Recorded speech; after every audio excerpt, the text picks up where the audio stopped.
नमो नमो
ज्ञान गुरु तुमके पाठ किया ज्ञान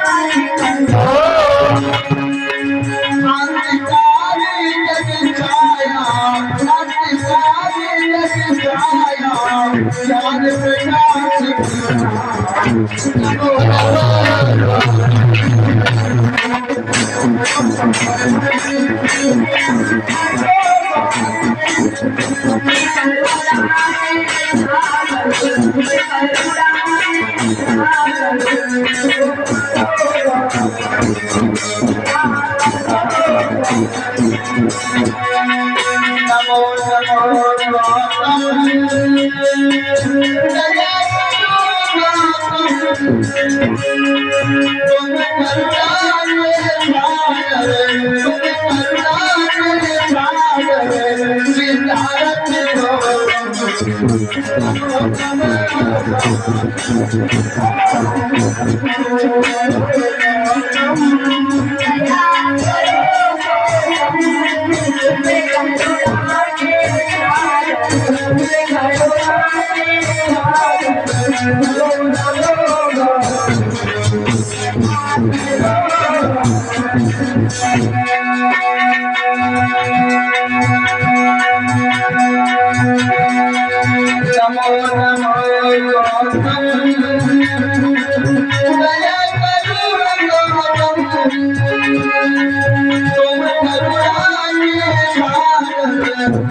भगवान तथागत गौतम बुद्ध के चरणों में कोटि कोटि श्रद्धा के समान समर्पित करते हुए बौद्ध संत बाबा साहब के चरणों में कोटि कोटि श्रद्धा के समान वंदनीय एवं अभिनंदन। बहुजन समाज में जन्मे सभी महापुरुषों के चरणों में कोटि कोटि वंदन एवं अभिनंदन। मैया भीमा रमाबाई जैसी पावन पवित्र भारत भूमि में पलने वाली हमारी माता शक्ति, पिता तुल्य बुजुर्ग, हम अमर नौजवान युवा, आप लोगों को मैं सामाजिक परिवर्तन की गति की तरफ ले जा रहा हूँ। और मैं युवा स्टार अभिनंदन भरतना कस्बा डिस्ट्रिक्ट इटावा से, और मैं दिन प्रतिदिन आप लोगों को समझाने की कोशिश करता हूँ, लेकिन वो ऐसा लगता रबड़ में जब तक सूजा घुस जाए तब तक तो हमें छेद। पैसे के लिए दर बदर नहीं भटकते हैं, गाँव गाँव पैसे के लिए नहीं घूमते हैं। मैं केवल अपने मिशन मूवमेंट के लिए घूमता हूँ कि हमारा मिशन आगे बढ़े। कितने लोग चाहते हैं कि हमारा मिशन आगे बढ़े? तो कम से कम सब लोग चाहते हैं तो भीड़ ले आओ करो, खुदा का कथा सुनाना और पड़ोसियों को ले आओ, और ना है तो जोरा बड़ी ढल ले आओ। गति को किसी भी हाल में रुकना नहीं चाहिए। ये बात किसने कही थी?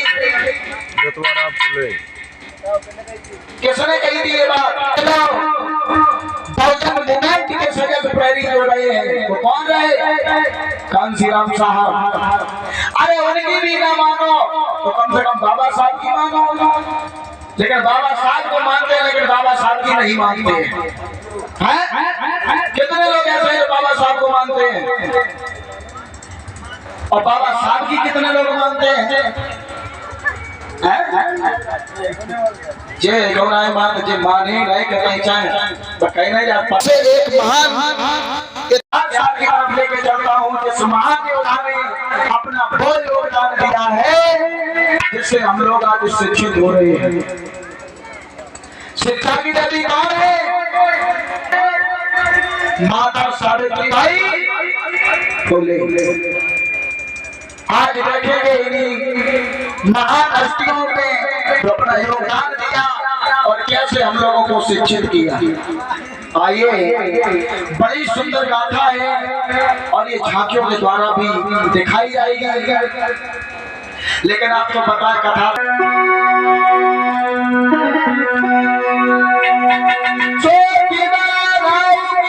कथा सुनो,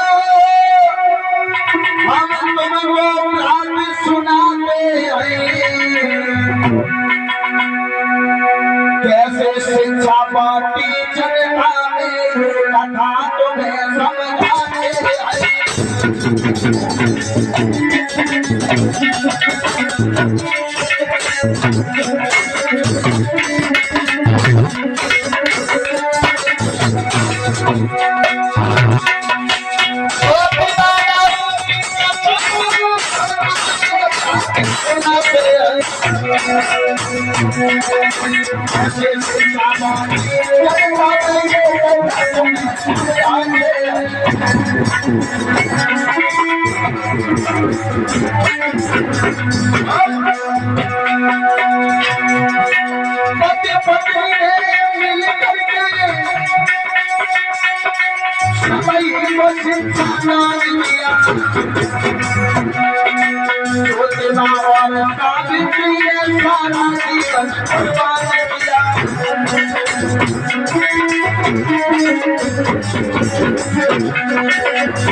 मेरे बंधुओं,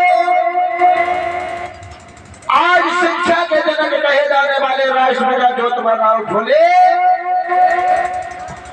और ये दक्षिण भारत में निवास करते थे। कहाँ करते थे? दक्षिण भारत में, यानी महाराष्ट्र में। मेरे भाइयों, और इनके पिताजी का नाम था गोविंद राव और मैया का नाम था छन्नाबाई। और ये किस समाज के थे, किस बिरादरी के थे जानते हो? ये माली समाज के थे। ये माली थे, माली। मेरे भाइयों, और ये जो गोविंद राव थे, ये अपने भैया झांकी तैयार हो जीवन संगनी मैया चिमनाबाई, ये बड़े ही आदर सम्मान के साथ और अपना जीवन यापन करते हैं मेरे भैया। और अगर जीवन संगनी हो तो ऐसी हो जो सुख में दुख में हर समय आपका साथ दे। और आजकल अगर लगा नेकल अगर जेब ढीली हो गई या नेकल तुम ढीले हो गए और गोविंद राव के यहाँ मैया चिमना बाई के गर्भ से और जोतवाराव फुले ने जन्म लिया। वो तारीख कौन थी जानते हो? जोतवाराव फुले का जन्म कब हुआ था? भाइयों आप लोग भी पढ़े लिखे हो भाई, हम तो पढ़े लिखे नहीं तो भाई चिल्लाए नहीं है कौन मैया सब लोग पढ़े लिखे बैठे हो, बताओ जोतवाराव फुले का जन्म कब हुआ था? नहीं पता है तो नोट कर लेना। 11 अप्रैल 1827 ईस्वी में जोतवाराव फुले का जन्म हुआ था। 11 अप्रैल 1827 में। और जब ये धीरे धीरे सयाने हुए और इनके पिताजी का जो काम था, ये माली थे तो ये फूलों की खेती करते थे और फूलों को तोड़ करके मालाएं बनाते थे और फूलों को बेचते थे, उन्हीं से ये गुजारा किया करते थे। देखिए भाइयों, अगर मैं किसी की अगर गुलामी करने लगूं तो उस गुलामी से तो हम छूट सकते हैं, लेकिन जो व्यक्ति मानसिकता का गुलाम हो जाएगा वो जीवन में कभी उस गुलामी से छूटने वाला नहीं है। तो हमें मानसिकता का गुलाम नहीं बनना है, लेकिन हम दूसरे के गुलाम होकर के यानी जिसकी हम ड्यूटी करते हैं उससे कुछ हम आर्थिक मदद तो ले सकते हैं ना, लेकिन हमें ना तो किसी का गुलाम रहना है और ना ही किसी की गुलामी करनी है।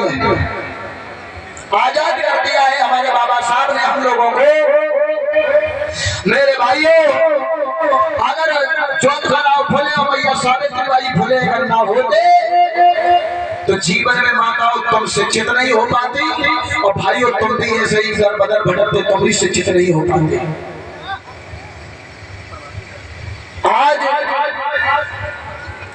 आज के जो युग में जो शिक्षा के जनक कहलाते वो जोतवाराव फुले। आइए देखेंगे।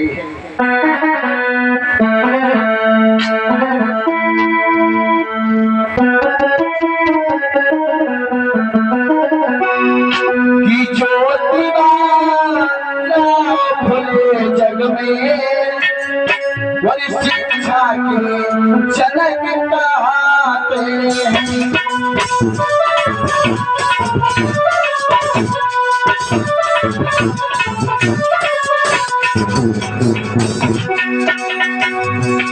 जोतवाराव फुले जग में शिक्षा के जनक कहते हैं। उन्हीं की आज अमर गाथा, उन्हीं की आज अमर गाथा श्रोता यदि तुम्हें सुनाते।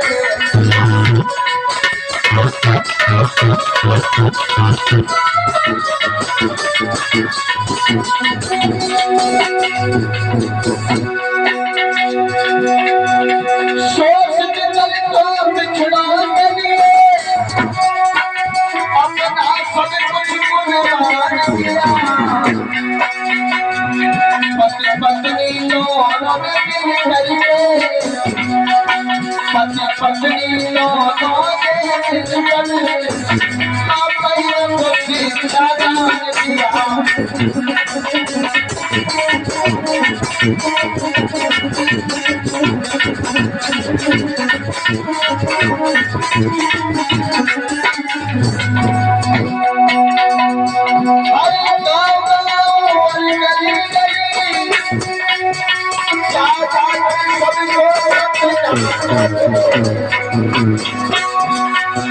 शिक्षा का है तो हर मानव को, शिक्षा का है तो हर मानव को बताया करे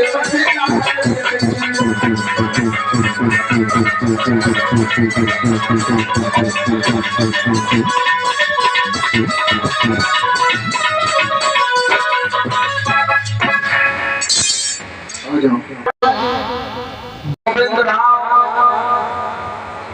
और भैया चिमना बाई। आ जाओ जल्दी, मन तुम खड़ी। चिमना बाई है गोविंद राव की जीवन संगिनी और ये ज्योतिबा राव की माँ है। कौन है ये? ज्योतिबा राव की माँ है। खूब पहचान लो, सवेरे देख लियो।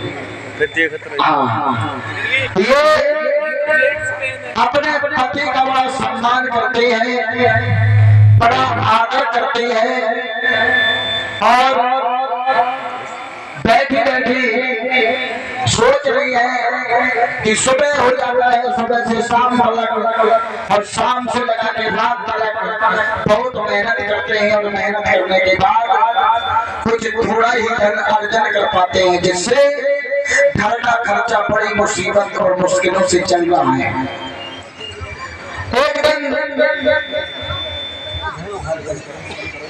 एक दिन धीरे धीरे जब ज्योतिबा राव सयाने हुए और जब ज्योतिबा राव सयाने हुए, भैया माइक दे दो। ज्योतिबा राव एक दिन अपनी माँ चिमना बाई से बोले हैं, भैया। अरे माँ, कहिए बेटा। मैं अपने भारत में ये मूलवासी समाज है भैया, इनके साथ में कुत्ता बिल्ली जैसा व्यवहार किया जाता है। और हाँ बेटा, भैया अपने घर में तो फूलों का काम होता है माँ। क्या मैं पूछना चाहता हूँ भैया, क्या फूल तोड़ करके या बेच करके क्या अपने घर का परिवार का पालन पोषण हो सकता है भैया? बेटा हम लोग माली हैं, हम लोगों का कर्म है कि फूलों की खेती करना, फूलों को बेचना, तोड़ना, मालाएं बनाना। बेटा अब तुम सयाने हो गए हो और अकेला देखो करो, ये पिछले का देखा था। और बेटा तुम भी फूलों को तोड़ लिया करो और कुछ टोकरी में रख लिया करो बेटा, कुछ फूल बेच लो, क्योंकि तुम्हारे पिताजी वृद्ध हो गए हैं, अब उनसे ज्यादा काम होता नहीं है। देखो भैया, हम तो फूल तोड़ेंगे, पहले हमारी शिक्षा की ओर ध्यान दियो। हाँ, जितना पैसा पढ़ने जाओगे? हाँ मैं पढ़ूंगा। बेटा हाँ, गरीबी की हालत है, पैसा मेरे पास है नहीं बेटा, बताओ ऐसे में कैसे हम तुम्हें शिक्षित करवाएं, कहाँ तुम्हारा दाखिला करवाएं। ऐसा करो बेटा, तुम अपने पिताजी के साथ में कुछ हाथ बटाया करो। ठीक है माता जी, मैं अवश्य हाथ बटाऊंगा। कि पिताजी वृद्ध हो गए और पिताजी आराम कर रहे हैं घर पर, लेकिन बेचारा ज्योतिबा राव जो थे उन्होंने क्या काम किया, कुछ फूलों को तोड़ लिया। ठीक है, क्यों भाई? दो चार कितने बढ़िया तोड़ करके, अब भाई माली है तो माली का कर्म है कि फूलों को बेचना। आज ज्योतिबा राव गलियों में जाते हैं, फूलों को बेचते हैं। अरे भैया फूल ले लो, फूल देखो कितने अच्छे अच्छे फूल के मैं माला ले आया हूँ, फूल ले लो फूल। आज ज्योतिबा राव बेचारे गलियों में आवाज लगा रहे हैं, फूलों को बेच रहे हैं।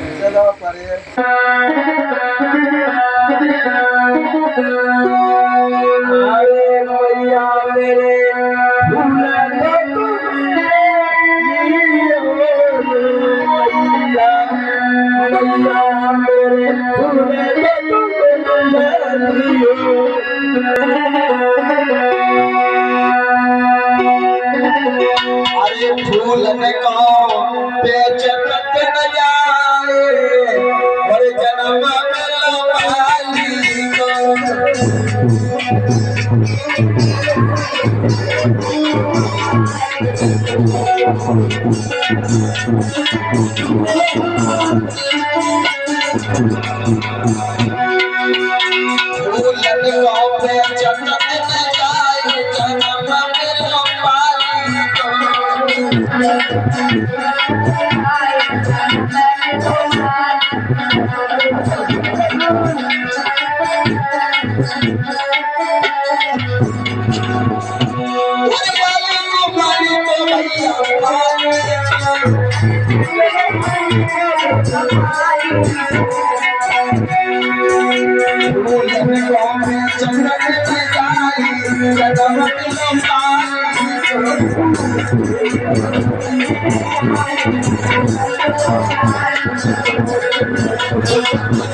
हाँ भैया फूल ले लो। तुम्हारे फूल बड़े ताजे ताजे जान मालूम पड़ते हैं।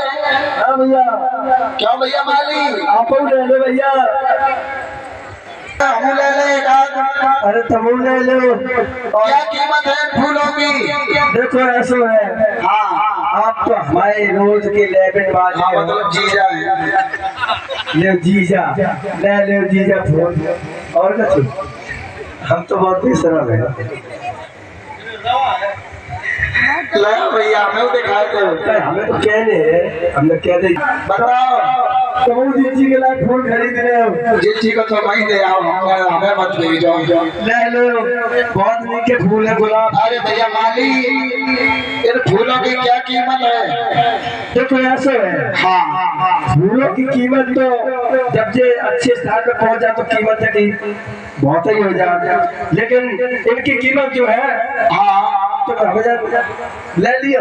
अब मतलब तुम जी के ना फेरी दे रहे हो? फेरी तो नहीं दिए ना, पेट की बात है भाई, पेट की खातर रखे तो फेरी देते हैं। हम तोड़ के ले आए, हमारे लिए कांटे लग गए पायल में, कांटे लग गए। आज वो फूलों को बेच करके जब जोतवाला घर पे आए और आकर के अपनी मैया को प्रणाम किया, कहा मैया, मैया को खुशी हुई, लला ने खूब फूल बेचे, खुशी के मारे अम्मा नचन लगी। अम्मा एक बात बताओ, हाँ, अरे मैं फूल मेरे रुपये के बेचे, हाँ, तो नचत का याद खुशी के मारे लला इतने रुपए के तुम्हारे पापा ने कभी नहीं बेच पाए। हाँ, क्या बताओ, तुम बहुत खुश हो, लेकिन एक बात बताओ, क्या कहा है? देखो लड़का बहुत बेकार है, देखो पुड़िया पुड़िया काम करें, जब टाइम नहीं करते तो थोड़े बहुत गाने दो चार डाल लेते हैं। अच्छा, हाँ, पुड़ियों खाते ना। आज जोत वालाओं ने क्या काम किया? जोत वालाओं ने हाथ जोड़ के कहा भैया, मैं फूलों को बेच करके आ गया और जितने भी पैसों से फूल बेचे वो सब अपनी मैया को दे दिए। दादा ने कहा हम पढ़ाई के लिए जा रहे हैं। आज तुम्हारे पिताजी को बुला करके सलाह करते हैं, बैठिए। आज बुलाया है गोविंदराव को, प्रणाम स्वीकार हो। अरे पिताजी, आपकी उम्र भी ज्यादा हो गई है और आपका जो कार्य है मैं करने लगा हूँ पिताजी, और मैं पिताजी फूलों का भी काम करूंगा बेटा, उससे घर का खर्चा चलेगा। लेकिन बेटा मेरी बात सुनो। हाँ पिताजी, तुम काम करोगे या पढ़ोगे ये बताओ? पिताजी हाँ, मैं काम नहीं करूंगा, मैं पढ़ाई करूंगा। आप पढ़ाई करोगे? हाँ, तो बेटा मेरी बात सुनो। बोलो पिताजी, क्या कह? आप काम भी करना और काम करने के बाद समय जो बचेगा उससे आप पढ़ाई करने जाना। ठीक है पिताजी। और जोतवालाओ बोले का जब दाखिला गोविंदराव ने एक मराठी स्कूल में करवा दिया। आज जोतवालाओ रोज दिन प्रतिदिन आज वो दिन प्रतिदिन पढ़ने के लिए जाने लगे। तुम लोग चले जाओ, भीतर काम करो, जाओ। हम काम पक्को करें जाओ। आज दिन प्रतिदिन जोतवालाओ पढ़ने के लिए जाने लगे और जब पढ़ने के लिए जाते हैं तो वहां पर उनकी मित्रता एक ब्राह्मण लड़के से हो गई। आज पंडित जी मुझे बड़ी सताता रहेंगे। आज एक ब्राह्मण लड़के से और मित्रता हो जाती है। अरे भाई मित्र, लेकिन मेरे भाइयों, ये जो उनका मित्र था पंडित, ये जातिवादी नहीं था, ये छुआछूत को नहीं मानता था। जोतवालाओ फूले और ये ब्राह्मण समाज का जो लड़का था ये पंडित एक साथ भोजन करते थे, एक साथ बैठा करते थे। मेरे भाइयों, कोई इनको दुर्व्यवहार नहीं था। चेयर अंदर है जो क्रोधी वाले पड़ रहे मेरे मित्र ऐसे नहीं है। क्रोध को मुझे पंडित जी की सतर हो जाती है, ऐसी लिखी आज जब ब्राह्मण लड़के से इनकी मित्रता हो जाती है। मित्र, हाँ देखो हम और आप दोनों छात्र हैं। हाँ, हम में और आप में कोई अंतर नहीं है। कोई अंतर नहीं है। अच्छा ये बताओ, आप मेरी मित्रता जो है हमेशा निभाओगे? बिल्कुल निभाएंगे। हाँ निभाएंगे। देख लो, पहले तो जोतवालाओ हमारा नाम है, हम पहले तो मित्रता करते नहीं है। हाँ, और मेरा माली समाज में जन्म हुआ है। हाँ, हाँ, तो हमेशा मेरी मित्रता को टूटने मत देना, हमेशा इसको जीवित रखना है, ठीक है मित्र? ठीक है भैया। वो मित्र कहने लगा भैया एक बात है जो तुम्हारा। बोलो मित्र। अगले महीने हमारी शादी है। अच्छा भैया। और मैं आपको अपनी शादी का निमंत्रण देता हूँ। बहुत अच्छी बात है। जो बनाओ। हाँ बोलो भैया। बोलो। ऐसा मत करियो ना तुम जाकर के पंडित जी हम माली हैं और तुम मेरे दरवाजे ना आओ। मित्र हाँ हम पक्के वाले मित्र हैं। हाँ दोनों से हुआ वाली दोस्त। भैया मेरी बात सुनो। बोलो मित्र। हम तुम्हारा इंतजार करेंगे, जब तक तुम नहीं आओगे तब तक मैं बारात भी नहीं जाने दूंगा तुम्हारे अलावा। मैं किसी की बात नहीं मानूंगा भैया। पक्की बात। आप मेरे दरवाजे जब तक नहीं आओगे तब तक मैं भोजन तक नहीं करूंगा भैया। चलो एक बारात तो मिली। आज वो ब्राह्मण लड़का आज उन्हें निमंत्रण करके चला गया। और जब निमंत्रण करके गया इधर जोतवाराव अपने घर में रहने लगे और इधर धीरे धीरे धीरे धीरे जोतवाराव की शादी उस ब्राह्मण लड़के से पहले हो गई। आज जब जोतवाराव की शादी उस ब्राह्मण लड़के की शादी से पहले हो गई और जो उनकी जीवन संगिनी बन के आई उनका नाम है सावित्री। आज जब सावित्री बाई नव दुल्हन बन के आई, आज जोतवाराव ने सोचा कि आज हमारी तो शादी हो गई और हमारे मित्र ने भी मुझे निमंत्रण दिया था। अब हम लोग तो अपना जीवन निर्वाह कर रहे हैं। पूछता हूँ अपनी जीवन संगिनी से कि हम उस ब्राह्मण के यहाँ चले जाएं या ना जाएं। आज जोतवाराव ने आवाज लगाई है और बुलाया है। अरे सावित्री बाई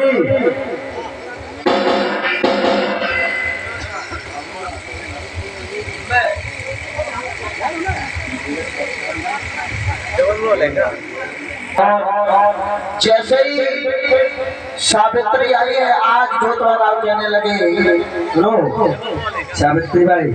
हाँ मेरा निमंत्रण है, हमारे मित्र हैं ब्राह्मण। हाँ उनकी शादी है और मैं शादी में निमंत्रण में जरूर जाऊंगा। आपकी क्या राय है? आप अगर जाना चाहते हो मैं तुम्हें रोकूंगी नहीं, आप चले जाओ। चलो ठीक है मैं जा रहा हूँ।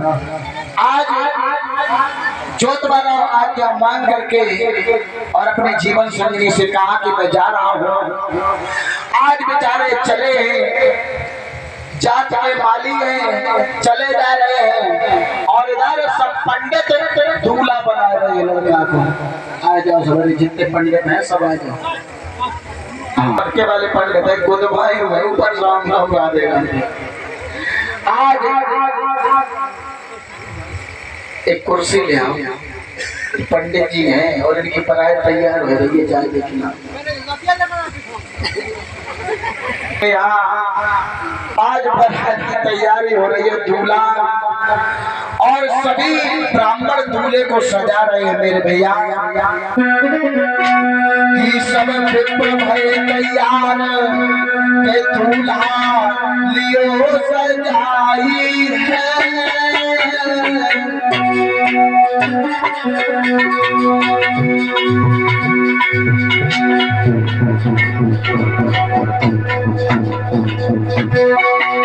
सब भय तैयार के दूल्हा लियो सजाई है।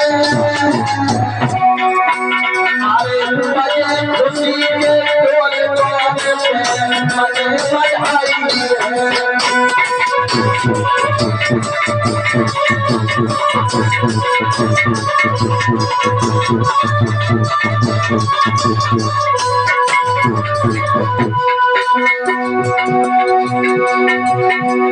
अरे पड़ोसी मिले आए गए। अरे पड़ोसी मिले आए गए। खुशी के ढोल में समय खुशी मनाई गए।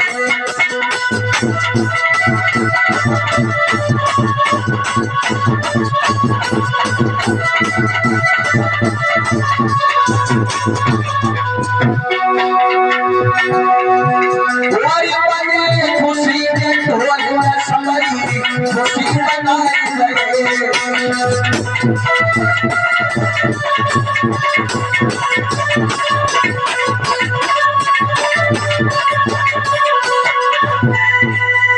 मेरे भैया दूल्हा तैयार कर लो।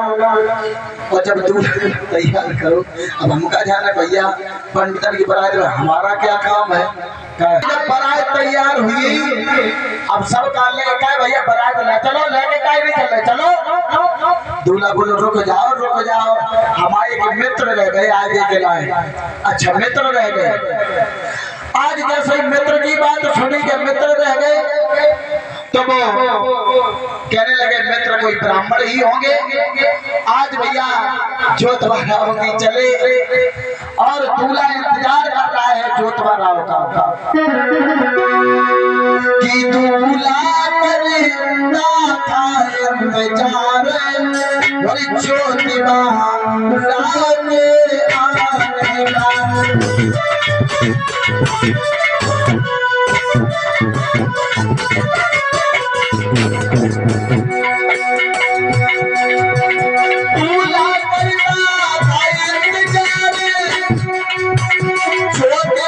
आएगा। सब रिश्तेदार सोचते थे, सब रिश्तेदार सोचते थे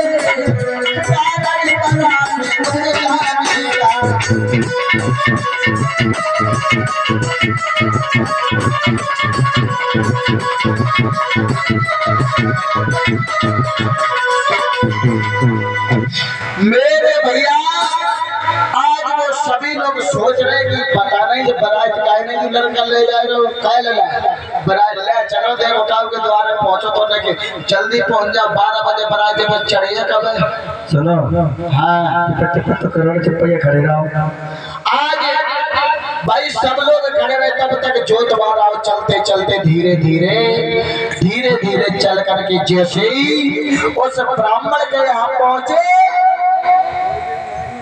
और जाकर के कहा भैया भैया मित्र आ गया भैया, आपने बहुत देर कर दी आने में, बहुत देर कर दी। हमारे मित्र तो ऐसे हुए बिल्कुल 6 महीना बाद हो। और मित्र कैसे हो? हाँ बैठो। आज जैसे ही वो ब्राह्मण का लड़का उससे मिला एकदम से एक ब्राह्मण खड़ा हो गया, लंबी लंबी मूछ करके आया। क्यों भाई ये बताओ ये कौन है, इनका परिचय करवाओ। आज वो लड़का कहने लगा भैया मेरी बात सुनो, ये जो आए हैं इनका नाम जोत बाराव है। अच्छा। और ये मेरे मित्र हैं। अच्छा भैया। हाँ जैसे ही जोत बाराव का नाम सुना कहने लगा ये माली ये झूठ ये सूत्र एक ब्राह्मण के यहाँ तुझे शर्म नहीं आ रही है, तू इसे बुला लिया, तूने सब ब्राह्मणों की नाक कटवा दी। उन्हें नीच मैं नहीं जानता था तो ऐसी नीचों से मैं सत्ता रखेगा ना, मैं तुझे कभी कदापि यहाँ नहीं पढ़ने देगा, मैं तुझे बाहर भेज देता। उन्हें नालायक तूने अछूत को बुला लिया यहाँ। ब्राह्मण क्या कह रहे हो? अछूत कह रहे, सूद कह रहे, सुनो।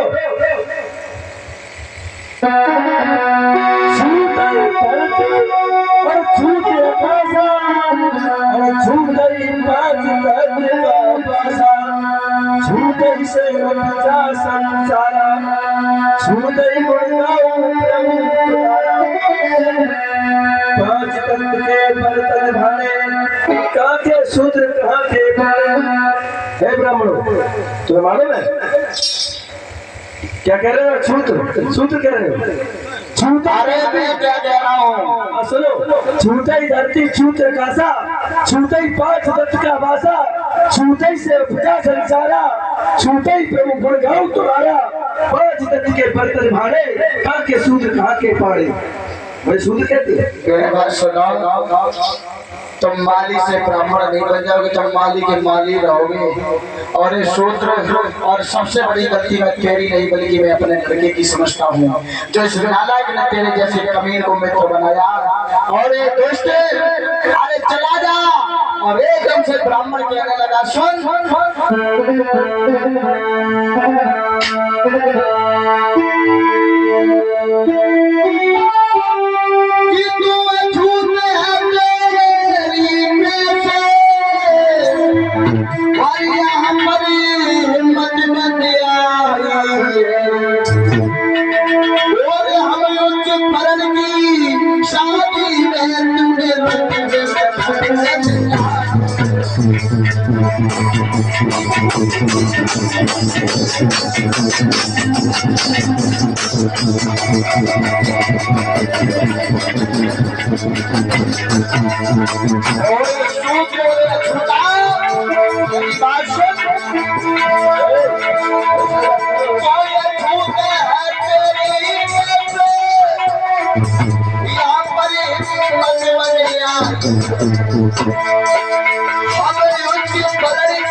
लोगों की शादी में तूने हिम्मत कैसे जुटाली? अगर उस लड़के से गलती हो गई थी तो तू अपनी औकात जरूर देख लेता, एक बार अपने घरे बाहर तू डाल के घर झाँक के देख लेता कि मैं कहाँ जा रहा हूँ और कैसे जा रहा हूँ। और नीच तुझे लाज नहीं आ रही है? एक बात बताओ, तुम्हारे माता पिता ने ये संस्कार दिए? और मेरे माता पिता ने संस्कार दिए। अरे भाई तुम्हारा मुख लगा तो मेरे लगा है, तुम्हारे तो ज्यादा ज्ञान नहीं दो। सुनो, कल तुम्हारे सुनो, कल मेरे आंखें तुम्हारे सुनो, आंखें मेरे।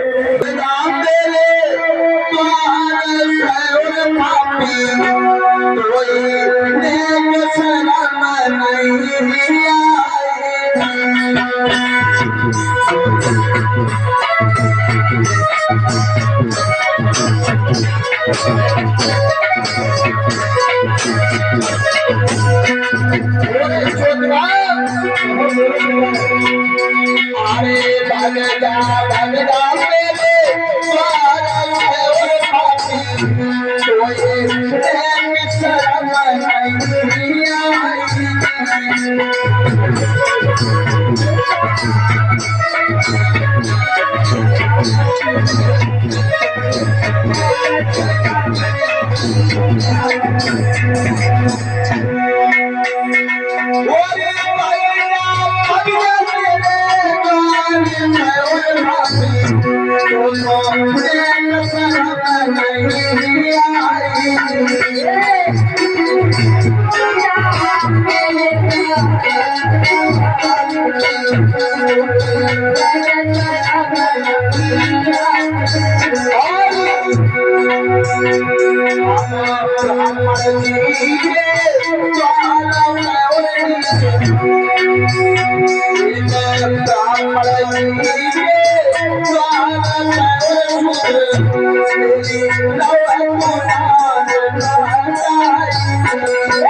कोई बात सुनो, चला जा। ये छोटा बड़ा तुम कर रहे हो। आज ब्राह्मणों ने क्या काम किया? जोत भगाओ की एक बिना सुनी। आज जोत भगा को थक्के मार के आज घर से भगा दिया। भाग जा, चला जा यहाँ से। सुन अगर झूठ बना, अगर झूठ वाला भूले न खत्म न किया इस भारत से तो मुझे झूठ वाला भूले मत कहना। अरे चला जा, चला जा। तुम भी झूठ हो। चा माने चमड़ा, माँ माने मांस, रा माने रक्त। तुम्हारी बॉडी में तीनों चीजें हैं, तुम भी अछूत हो। नालायक हो, जा रहे निकल जाओ। तुझे क्या करना है तुम्हें कर लेना, निकल जाओ। अगर अछूत पर करना तो दोबारा भूले मत कहना, बिल्कुल खत्म कर। मेरे धम बंधुओं, आज जोत महाराज ने प्रण कर लिया। बेचारे जोत महाराज की आंखों में आंसू भरे हैं। जाओ भैया ले जाओ, भाई बना कर भीतर घुस जाओ। क्या भाइयों, जिसका उसका अगर अपमान हो तो वो बेचारा रोने के अलावा उसके पास कुछ नहीं बचेगा। बैठ जाओ। देखो इन लोगों ने तो कार हुए, हम इंसान हम जानवर है। बताओ भाग जा झूठ का। मेरे भैया आज जोत महाराज मैया जैसे ही सावित्री ने देखा, आज मैया एकदम से उठ करके खड़ी हो गई। जल का पात्र लिया हाथ में और जल का पात्र लेकर के कहने लगी, स्वामी ये जल पी लो। ले थक गए हो मेरे सजना। तुम्हें सजना राजा की परी है। ये बताओ स्वामी, जब तुम घर में आया करते थे तो हमेशा चेहरे पर एक मुस्कुराहट हुआ करती थी, आपके चेहरे पर ये उदासी क्यों है? क्या बात है? और ये आंखों में आंसू? सुनो, मैं मित्र की शादी में गया था। हाँ। और मुझे धक्के मार के वहां से भगा दिया ब्राह्मणों ने और कहा छूट कहीं के, अरे जोत महाराज तू भाग जा। एकदम से हाथ को पकड़ लिया। आज जोत महाराज को बैठा लिया। मैया सावित्री बाई कहने लगी, सुनो दिया बोलो क्या कह रही? हर समय मुस्कुराया करते थे और बोली है, सुनो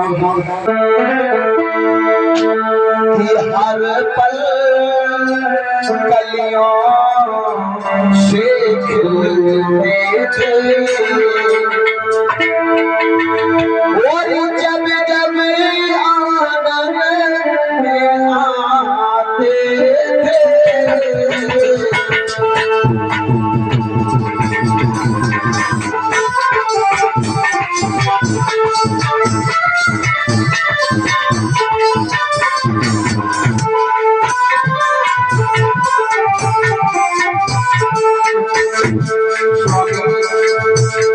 जब आंगन में आया करते थे तो एक गजब से मुस्कुराहट लेके आते थे। आज क्या हो गया?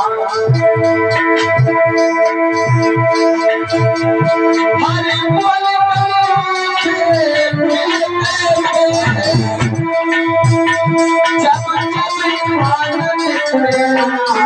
में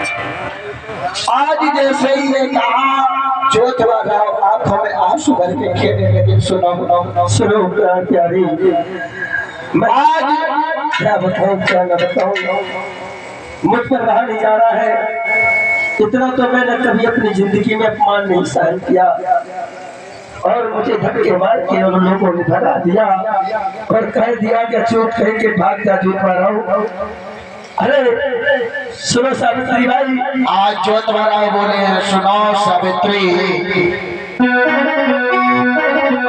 की बात सुनो ध्यान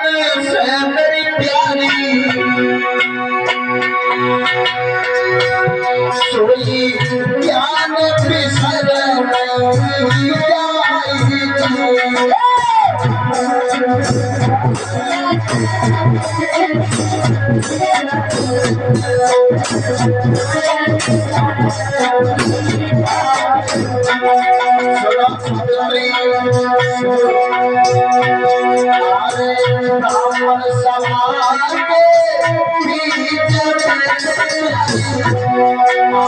ब्राह्मण समाज के मेरो पानी भयो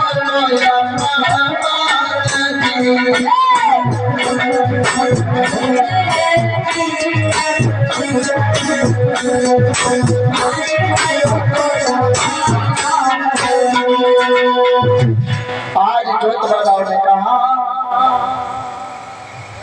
सावित्री आज ब्राह्मणों ने हमारा बहुत अपमान किया है। सुनो सावित्री, हमारा ये समाज अशिक्षित है, इसलिए आज कटहल की ठोकरें खा रहा है। अरे सावित्री भाई, एक काम करना होगा तुमको, हमें और आपको मिलकर के शिक्षा पर ध्यान देना होगा। और सावित्री भाई सुनो, तुम घर जाओ।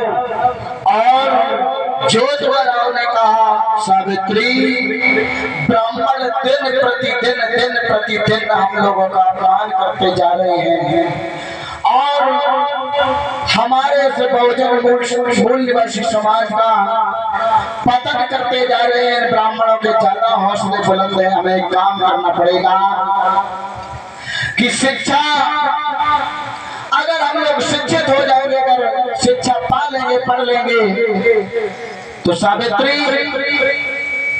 हमेशा कोई हमारा अपमान नहीं करेगा। और बोले हैं सुनो कि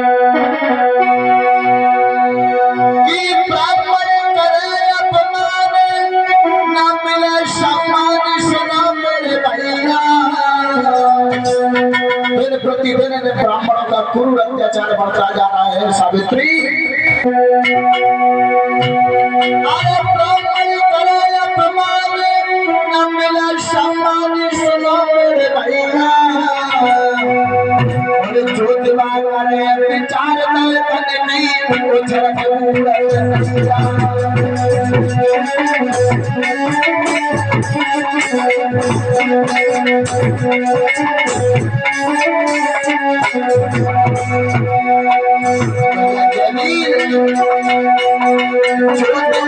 सोच सोच समझ बीत गया।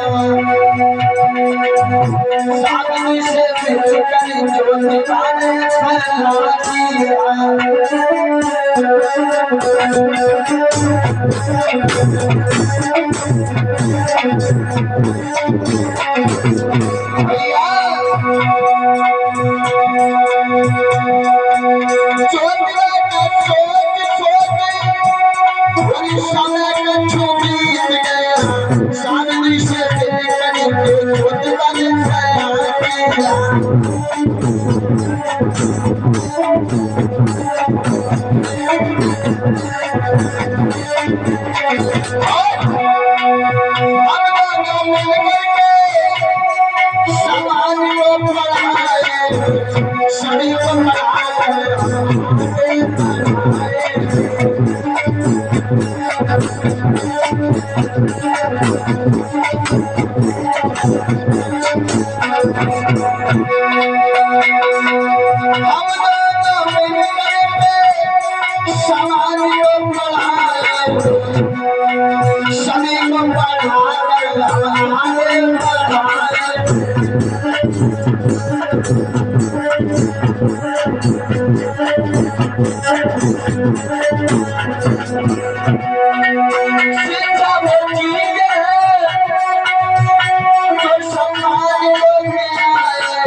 मेरे भैया आज सावित्री बाई और ज्योत बरदाव ने आज ये अपने मन में ठान लिया कि हम अपने और समाज को जरूर बनाएंगे। लेकिन मेरे धर्म बंधुओं, मैया जो सावित्री बाई फुले थी वो पढ़ी लिखी नहीं थी, हम साथ निभाएंगे। और पढ़ी लिखी नहीं थी तो ज्योतिबा राव ने कहा आप चिंता ना करो, हम पहले तुम्हें शिक्षित करेंगे, पहले हम तुम्हें पढ़ाएंगे, उसके बाद तुम जाकर के हमारी जो बहुजन समाज की माताएं बहनें हैं उन्हें अवश्य पढ़ाना। मेरे भैया, आज ज्योतिबा राव ने क्या काम किया? सर्वप्रथम अपनी पत्नी को उन्होंने शिक्षित किया है कि ज्योतिबा ने शिक्षित पत्नी को दिया, और ज्ञान को दिया, उनको शिक्षित किया।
सावित्री, आप ध्यान न लगाओ।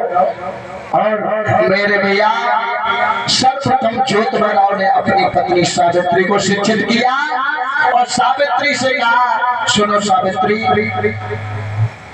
आप तैयारी करो और मैं आपका पूरा साथ निभाऊंगा सावित्री, और हमेशा तुम आगे बढ़ो और एक स्कूल की स्थापना करो और उसी में इन मूल निवासी समाज के बच्चों को, बहनों को, माताओं को जो अशिक्षित है।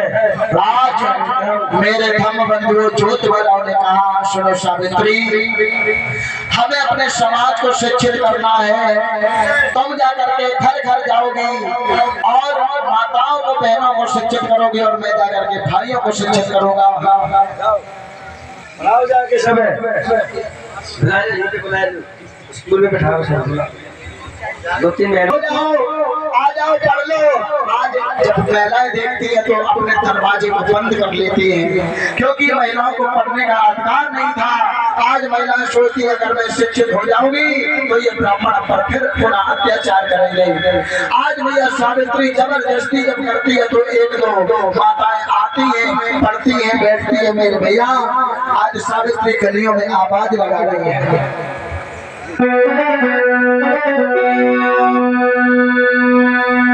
सावित्री सभी को नहीं समझाए और समझाए, शिक्षित हुई जाऊं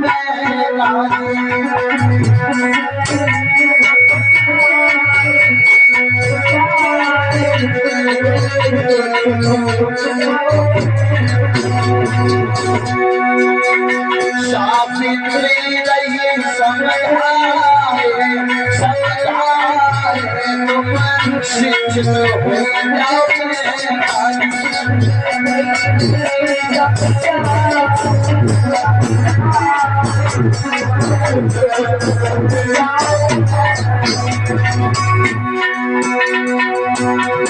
सभी को समझाती है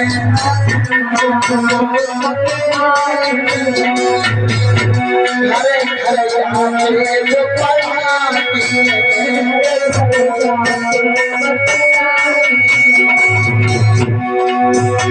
शिक्षा से मिले अधिकार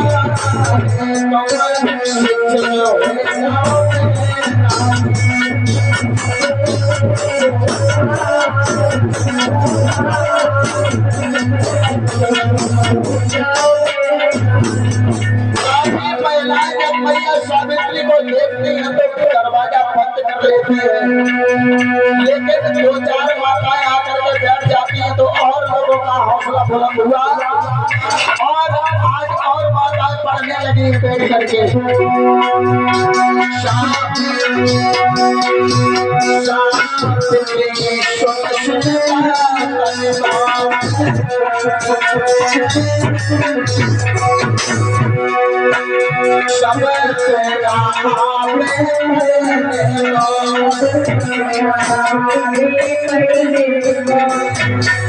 उनको सावित्री नहीं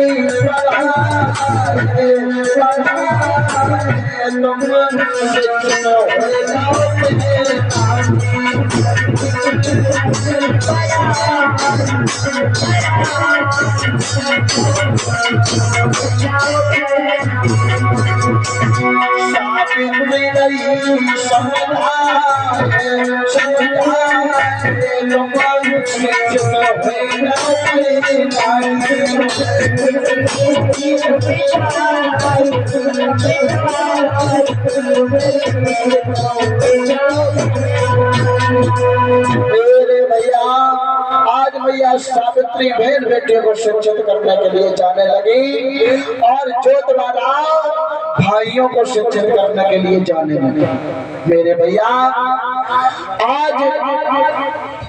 आज जैसे ही ज्योतिबाला और मैया सावित्री और जब ये पढ़ाने के लिए जाने लगे तो क्या हुआ,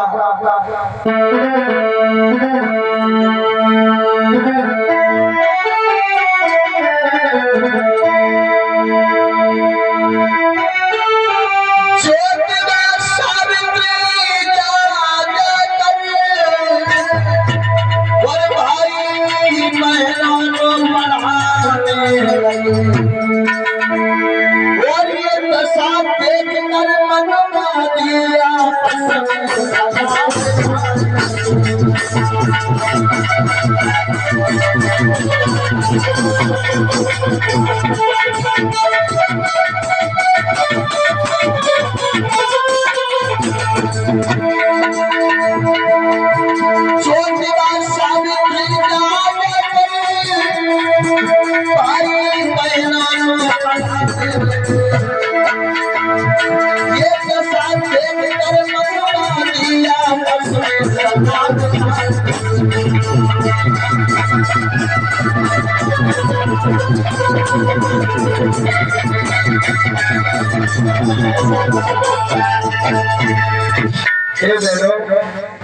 सुनो बहनों, तुम्हें कोई घर बैठे आजादी नहीं देने आएगा। स्वयं गति पर बनो, स्वयं फैसला करो और हमारे साथ चलो, हमारी सावित्री बाई का साथ निभाओ।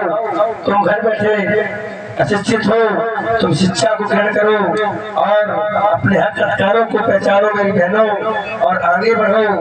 आपको घर बैठे कोई आजादी नहीं देने आएगा, आपको संघर्ष करना पड़ेगा। आप आगे बढ़ो। सावित्री बाई इनको और शिक्षा पढ़ाओ।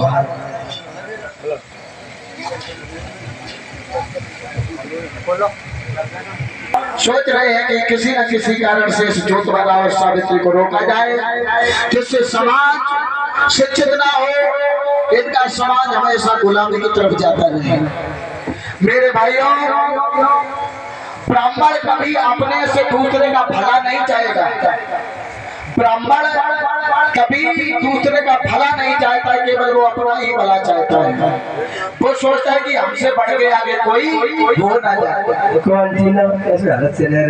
और मेरे भाइयों, ये मनवादियों ने विचार लगाया तो एक मनवादी कहने लगा, अग्निहोत्री जी रहे लंबी छुट्टियां रखा है। बोले सुना भैया, एक बात बताए तो मैं बात बताए। बताए भैया। देखो हाँ देखो ये सूत्र, हाँ ये शिक्षा की बात कर रहे थे, काम का नहीं पता चलो। हमें कुछ नहीं पता चलो भैया। अच्छा भैया, हाँ हमने देखो भैया अपनी आंखें से देखो हाँ जो बातें कर रहे थे। हाँ समाज को पढ़ाइयाँ लिखाइए। हाँ ये समाज को पढ़ाएंगे। हाँ अरे हमारी गुलामी करने वाले मेरे टुकड़ा पर पलने वाले, ये कभी शिक्षा, कभी इनके बाप दादों ने भी शिक्षा पढ़ी है क्या भैया? सही कह रहे हैं ना शुक्ला जी? इन्हें ये भी पता नहीं है माँ थोड़ा घूम रहे हैं, इन्हें जब पता नहीं अपनी तक जन्म कुंडली नहीं पता, लेकिन दूसरे के ऊपर कीचड़ उछाल रहे। उसमें एक शर्मा जी रहे, शर्मा पंडित जी बोले सुनो भैया एक बात बताएं कि या तो इसके बाप से कहो, इसके बाप से कहो कि भैया अपने बेटे को रोक लो जो अपने समाज को शिक्षित ना करे। देखिए मेरे भाइयों, अपने समाज को भी पढ़ाना और अपने समाज को आगे बढ़ाना भी इन मनवादियों को बुरा लगता था। आज बेचारे सोच रहे हैं कैसे भी कैसे ये जोतवारा अपने समाज को शिक्षित न करे। बताइए कितनी इनकी कूटनीति थी। एक कहने लगा भैया ऐसा करो, अपमान वो चीज होती है कि अपमान करने वाला व्यक्ति कभी सम्मान से सर उठा के जीने की इच्छा नहीं रखता है अपने दिल में। ऐसा करो भैया इन दोनों का अपमान किया जाए। अरे इन दोनों का अपमान किया जाए और इतना घोर अपमान किया जाए, बेइज्जत कर दिया जाए इन लोगों को, तभी ये मान जाएंगे। मेरे भैया आज मनवादी विचारधारा के लोग अपने विचार विमर्श करने पर लगे हैं और सोच रहे हैं कि कुछ ऐसा काम किया जाए जिससे ये अपने आप को घृणित समझने लगे, अपने आप को नीच खुद ही समझ लगे। एक बोला भैया अरे अग्निहोत्री जी। हाँ भैया, मेरे मन में एक विचार आ रहा है। बताओ भैया क्या विचार है तुम्हारे मन में? जोतवा की जो घरवाली है, हाँ भैया, जो ये सावित्री है, हाँ भैया, और जो ये सावित्री महिलाओं को शिक्षित करने जाती है, हाँ सही बात है भैया। सबसे पहले इसका अपमान करो। हाँ भैया, और जब इसका अपमान करोगे तो समझ लेना जोतवारा अपने आप डाउन हो जाएंगे। सही बात है भैया। समझ में आया? अरे भैया समझ में। आज इन ब्राह्मणों ने क्या काम किया? आज गोबर कीचड़ मिट्टी को उठा लिया और बहुत हरे आए हुए। आज और कीचड़ भरी बाल्टी को उठा लिया और मैया सावित्री बाई फूले। और जब महिलाओं को शिक्षित करने के लिए चली तो इन मनवादियों ने क्या किया है मेरे लोगों?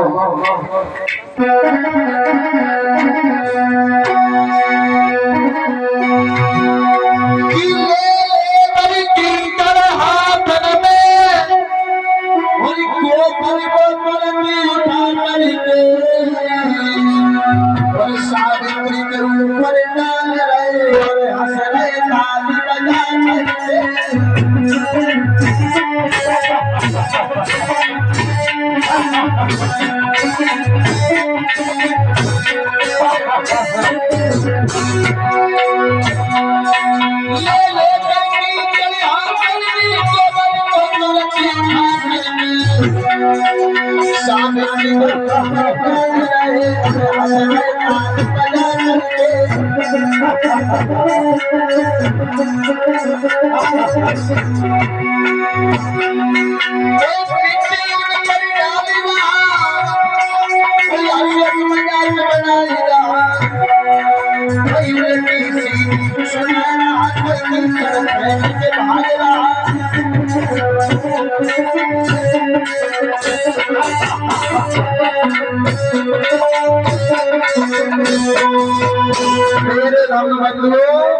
आज मैया सावित्री बाई के ऊपर ये कीचड़ फेंक देते हैं ये मनवादी लोग। आज मैया महिलाओं को शिक्षित करने जाते हैं, लेकिन मैया अपने झोले में तो साड़ियां रखती हैं, एक पहन करके जाती है और एक रख लेती है, क्योंकि ये मनवादी लोग कीचड़ फेंक देते हैं, गोबर फेंक देते हैं। अपमान सही किया है मैया, लेकिन अपने समाज को शिक्षित करना नहीं रोका। आज मेरे धर्म बंधुओं, आज भैया सोचने लगे क्या ये कष्टदायी जीवन मेरे भैया, आज बड़ा जीवन ये दुखमय भरा हो गया। जीवन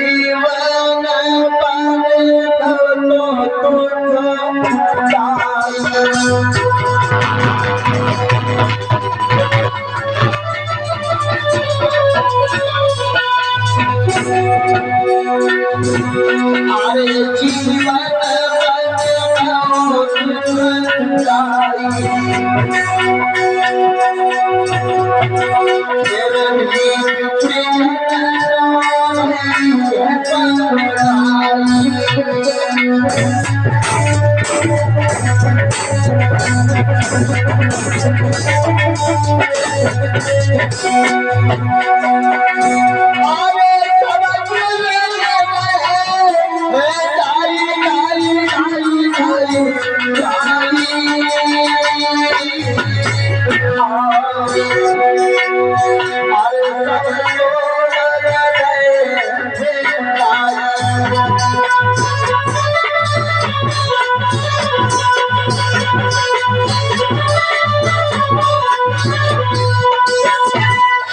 मेरे भैया, आज बेचारे भैया सोच क्या हमारा जीवन, मैं इस जीवन में कष्ट लूंगी, लेकिन अपनी माता और बहनों को कष्ट कदापि से नहीं होगी। मेरे भैया, आज जब फिर भी भैया सावित्रीबाई फुले और ज्योतिबा राव ने ये संघर्ष नहीं छोड़ा, तो ये मनवादी विचारधारा के लोग मिलजुल करके पहुंचे हैं जहां जब पिता गोविंद राव थे। आज पिता गोविंद राव के पास पहुंचे, आ जाओ बैठो, राव के पास पहुंचे सभी मनवादी और कहने लगे भैया तुम लोग थोड़ा पीछे हो जाओ और फिर पंडितन को आगे हम दो, ये एंटीना वाले को ये पटा चढ़ा और एकदम से फनफनाते हुए कहने लगे आए गोविंद राव। गोविंद राव खड़े हो गए, कहिए पंडित जी क्या बात है, हाथ जोड़ के आज फरफराने लगे, कांपने लगे बेचारे और कहने लगे क्या बात है पंडित जी, क्यों चिल्ला रहे हो। आज समझ हो गया जैसे ही पहुंचे, अरे मिल जुल कर सब तो गया तेरे भैया, पहुंचे गोविंद राव के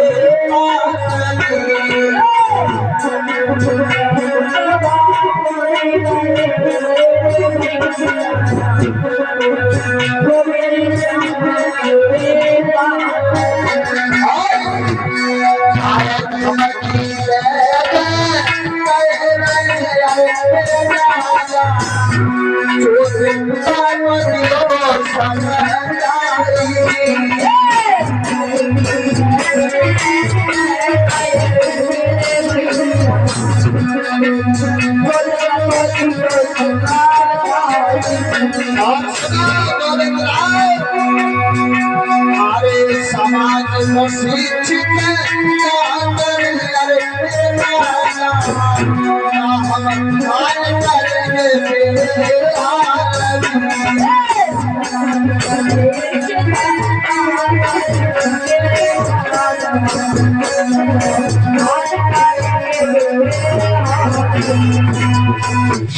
आज कहा है सुना गोविंद राव, अरे तुम्हारी इतनी हिम्मत हो गई, अपने बेटे ज्योतिबा राव को तुमने शिक्षित करने का अधिकार दे दिया।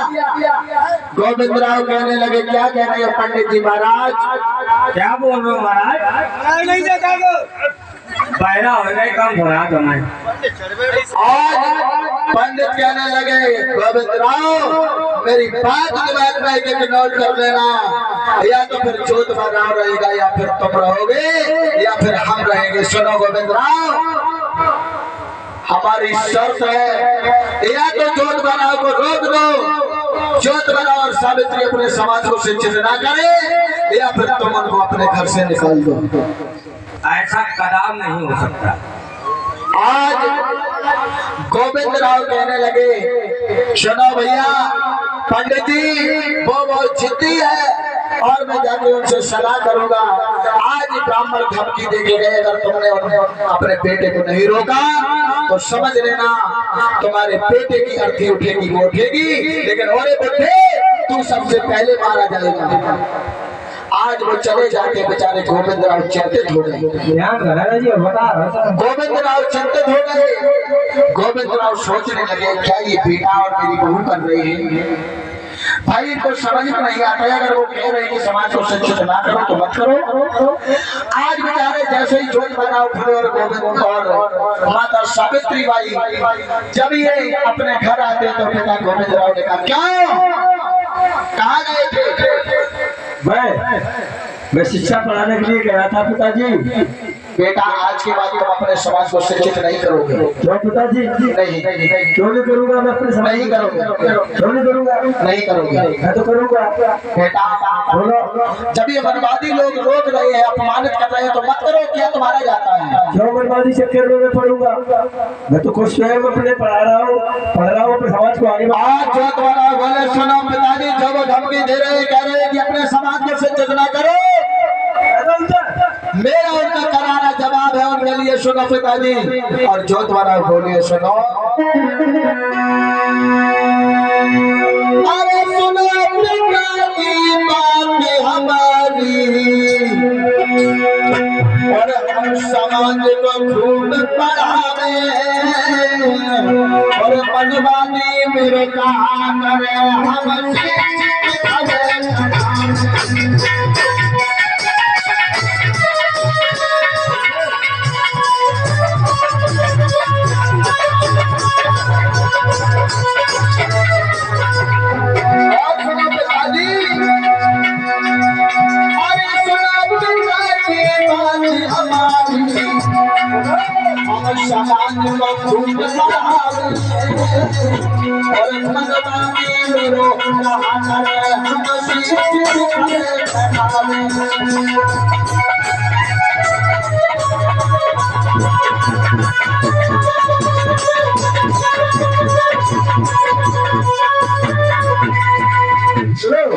तुम गुलामी में जीते रहे हो, मैं नहीं जीऊंगा।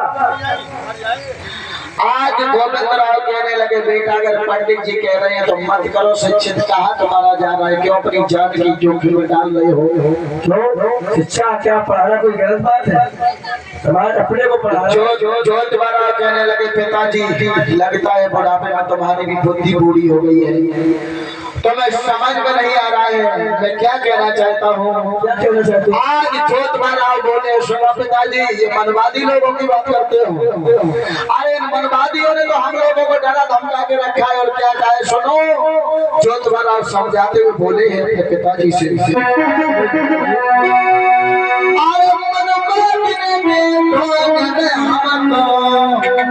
मनवादी लोगों की बात करते हैं पिताजी सुनो। अरे मनवादी सुन ध्वनि में तुमने, और सिर पाए तले पे सरकारी, और पढ़ोगे लिखोगे मर जाओगे गुलाम।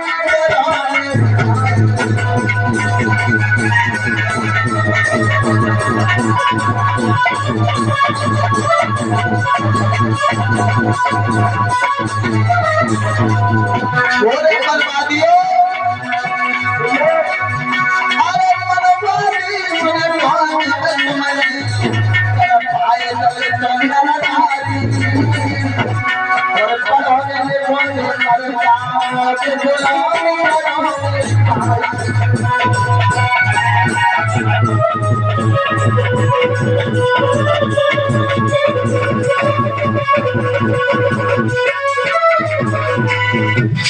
चलो पिताजी, आज समाज को शिक्षा के मामले में जो तुम्हारा बोले पिताजी, इन मनवादियों ने आज तक ढोंग किया कि अगर शूद्र विद्या पढ़ेगा तो वो मर जाएगा।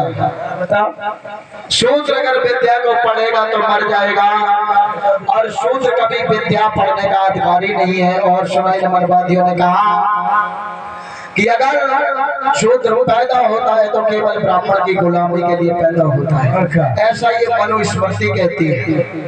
ऐसी आज मेरे धर्म बंधुओं, ज्योत महाराज कहने लगे पिताजी मैंने शिक्षा को ग्रहण किया है, मैं इनकी जन्म कुंडली तक जानता हूँ और इनकी गुलामी नहीं करेंगे हम लोग, ध्यान रखना। और तुम्हारा क्या ख्याल है प्रवीण भैया? आप क्या कह रहे हैं?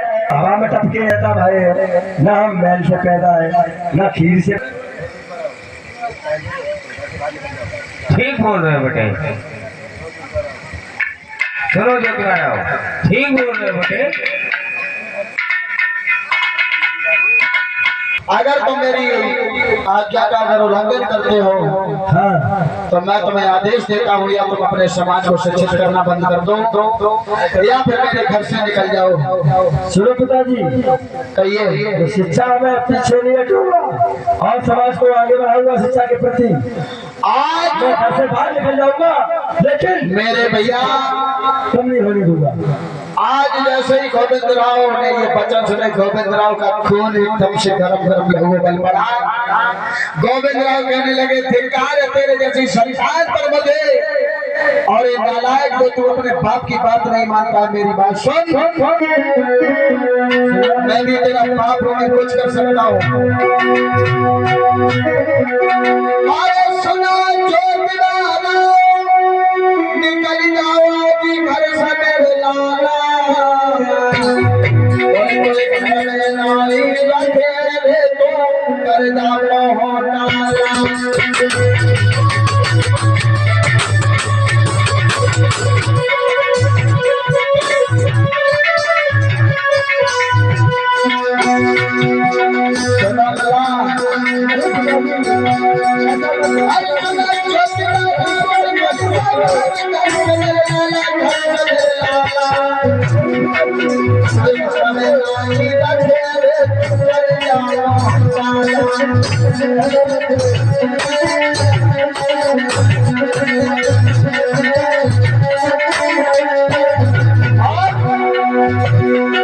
तेरे मुख को नहीं लखूं बात में सुनो मेरी बात। तेरे मुख को नहीं लखूं बात में सुनो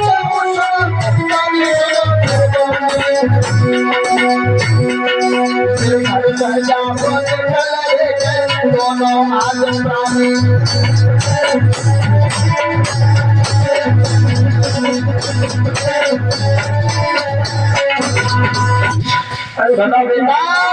ऐसा मत, अगर तुम मेरी बात नहीं मानते हो तो निकल जाओ मेरे घर से, यही मेरा आदेश है, निकल जाओ। ठीक है पिताजी। आज पिता गोविंद राव ने ज्योतिबा राव फुले और सावित्रीबाई फुले को घर से। सुनो पिताजी गोविंद राव जी, मैं भी ज्योतिबा राव फुले का कहियो आपके बेटा हो, मैं शिक्षा कभी बंद नहीं होने दूंगा, लेकिन मैं आपका आज्ञाकारी बेटा हूँ। मैं घर से बाहर जा रहा हूँ, घर से बाहर निकलना मंजूर है, लेकिन शिक्षा मेरे धर्म बंधुओं आगे रहे। ये मनवादियों की वो झटके की लकीर आज बाप और बेटे को दूर कर दिया। चलो मेरे साथ साथ आज जाओ, तुम्हारा काम खत्म, गेट बता लो। आज बेचारे बेसहारा हो गए, अपने समाज को शिक्षित करते हैं। आज बेसहारा हो गए बेचारे। भाई संग समाज आपका बेसहारा है, करोगे क्या नहीं करोगे, कहीं ना कहीं तो मुझे हमें चलना होगा और कहीं सारा आपको हमें लेना होगा। अब पिताजी ने तो हम लोगों को घर से बाहर निकाल ही दिया है। चलो आओ सावित्री भाई, चलो।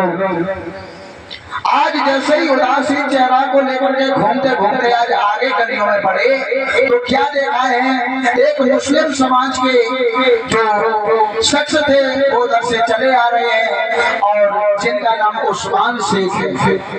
और ये उस्मान शेख चलते चलते चलते चलते उसी मार्ग पर वो भी जा रहे हैं और उसी मार्ग पर ज्योतिबा राव फुले और सावित्रीबाई फुले भी जा रहे हैं। आगे बढ़कर के जैसे ही आज दोनों लोगों को देखा, उस्मान शेख पहचान गए। उस्मान शेख कहने लगे, अरे भैया ज्योतिबा राव। हाँ भैया। आप इन सुनसान गलियों में और उदास चेहरा को लेकर के क्यों घूम रहे हैं? अरे साहब, हम और मेरी सावित्री बाई शिक्षा के मामले में हम लोग समाज को आगे बढ़ा रहे थे और इतने में ही मनवादी लोगों ने हमारे पिताजी को उल्टा फटकारा। अच्छा भैया। और मेरे पिताजी गिर गए और पिताजी ने मुझसे कहा कि अरे दूध महाराव, अगर तुम शिक्षा पढ़ाओगे, मेरी बात मान लो, अगर तुम शिक्षा पढ़ाओगे तो घर से बाहर निकल जाओ। पिताजी ने मुझे घर से बाहर निकाल दिया है, लेकिन साहब जी मैं शिक्षा पढ़ाने में हम और सावित्री बाई फुले हमेशा जीवन पूरा समाज को लगा दूंगा, लेकिन मैं घर से बाहर निकल के आ गया हूँ। अब मेरे पास कोई सहारा नहीं है साहब रुकने के लिए। भैया बोलो भैया। अरे मैं भी तुम्हारा भाई हूँ, एक बार इस मामले का भी दिल देख लो, आज इस उस्मान का भी दिल देख लो भाई। अरे मेरा घर तुम्हारा घर है, चलो चलिएगा। चलो भैया। आप मेरे साथ में रहना। आपकी जो सावित्री है वो हमारी बहन फातिमा शेख के साथ में बनी रहेगी। ठीक है भैया। आज भाई उस्मान शेख और फातिमा शेख ने इनको अपने घर में आश्रय दिया और इन्होंने आश्रय लेकर के और अपने समाज को शिक्षित किया, अपने समाज को बहुमूल्य बनाया। मेरे भैया, अगर जीवन काल में अगर ज्योतिबा फुले और सावित्री बाई फुले भैया ना होती तो शायद हम लोग शिक्षित ना हो पाते। मेरे भैया, माता सावित्री ना होती और पहला शिक्षा ना पाती।